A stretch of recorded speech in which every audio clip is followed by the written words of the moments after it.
उसका नाम आस्था था। मैंने अपनी ज़िंदगी में इतना प्यार शायद कभी किसी से नहीं किया था जितना आस्था को करता था। हमारा कॉलेज ख़त्म हुआ, जॉब लग गई और वो दिन आ गया जिस दिन हमने फैसला किया कि एक दूसरे के घर वालों को अपने रिश्ते के बारे में बताए। 1 जुलाई 2018 का दिन था जब मैंने अपने घर वालों को आस्था के बारे में बताया। अम्मी अब्बू तो जैसे सदमे में चले गए थे। मैंने अपना पूरा दिल खोलकर उनके सामने रख दिया था, लेकिन अब्बू तो मानने के लिए तैयार ही नहीं थे। वहीं आस्था के घर वाले भी इस रिश्ते के बिल्कुल खिलाफ थे। अब हम बड़ी दुविधा में फंसे हुए थे। हर पल बस यही सोचते थे कि घर वालों को निकाह के लिए कैसे राजी कराया जाए। मैंने बहुत कोशिश की, लेकिन ना तो अम्मी मानी और अब्बू तो बहुत ही ज़्यादा खिलाफ थे इस निकाह के।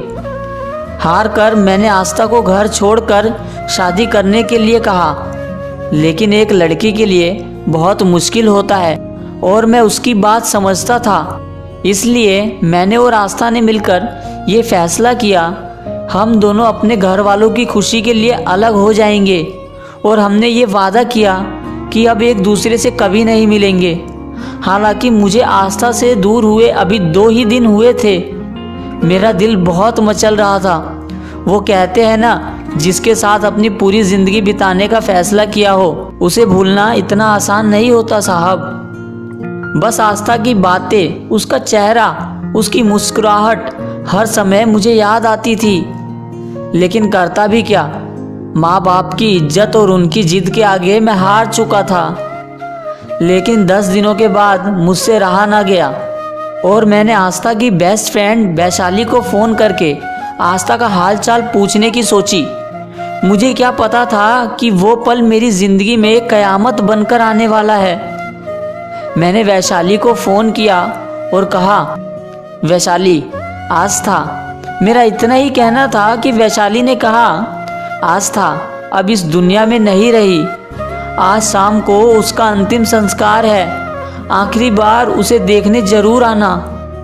ये सुनकर जैसे मेरी पूरी ज़िंदगी थम गई थी और शायद आज भी थमी पड़ी है। सफ़ेद चादर में मैं आस्था का चेहरा भूल नहीं पा रहा हूँ। मुझे वैशाली ने बताया कि तुम्हारे बिना उससे ज़िंदगी जीना एक बोझ लग रहा था और अपने माँ बाप के खिलाफ जाने की वो सोच भी नहीं सकती थी। उसे मरना ज़्यादा आसान लगा। ये सुनकर मैंने सोचा कि काश मैंने अपने दिल की सुनी होती और ले गया होता आस्था को अपनी दुनिया में, जहाँ सिर्फ वो और मैं होते। ये हो ना सका।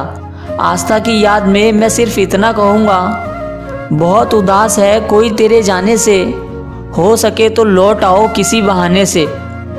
तू चाहे जितनी दूर है लेकिन एक बार तो देख, कोई टूट गया है तेरे जाने से। सच में तुम्हारे जाने के बाद तो मुझ में कहीं जिंदा है।